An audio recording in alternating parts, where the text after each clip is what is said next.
With so much music to enjoy, it can be daunting to browse the entire classical music catalog. Sure, there's the obvious choices, there's the music you recognize from commercials, and then there's the really good stuff.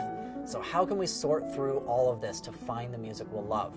Having a guide and knowing your tastes really helps.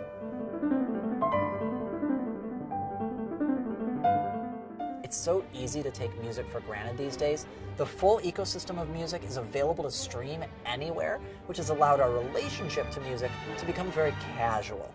So it can be hard to remember that for the majority of history, music was an event, not a commodity.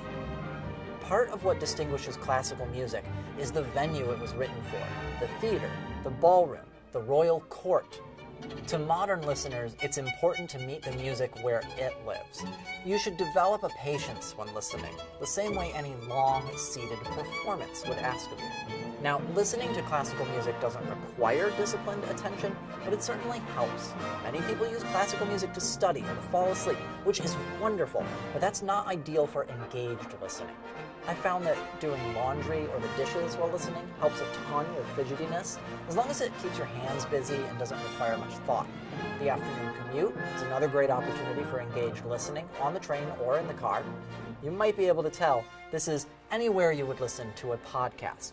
The 19th century gave rise to a plethora of musical innovations and talent during what we call the Romantic period.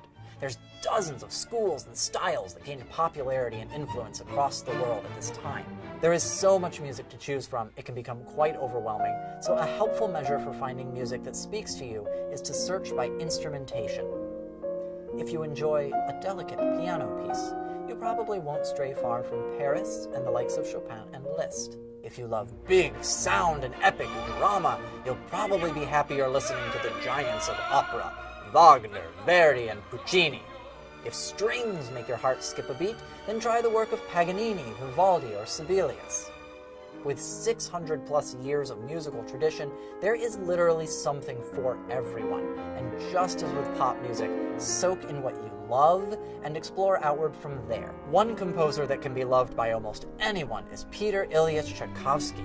He composed the most famous ballets, Swan Lake, The Nutcracker. He also wrote extensively for orchestra, piano, and so much more. This particular piece that I enjoy is a serenade for strings, Opus 48, number 2 in C major. A serenade is not a musical structure, it's more like a genre. Serenades are light-hearted love songs often played in ballrooms. This serenade is a waltz, a dance in triple time. 1, 2, 3, 1, 2, 3. Listen to how the strings ebb and protract in these transitions, giving a beautiful lightness to the dance.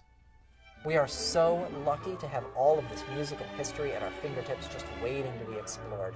If you're in the mood, check out our Lifehacker Spotify playlist for a starter pack of excellent romantic pieces.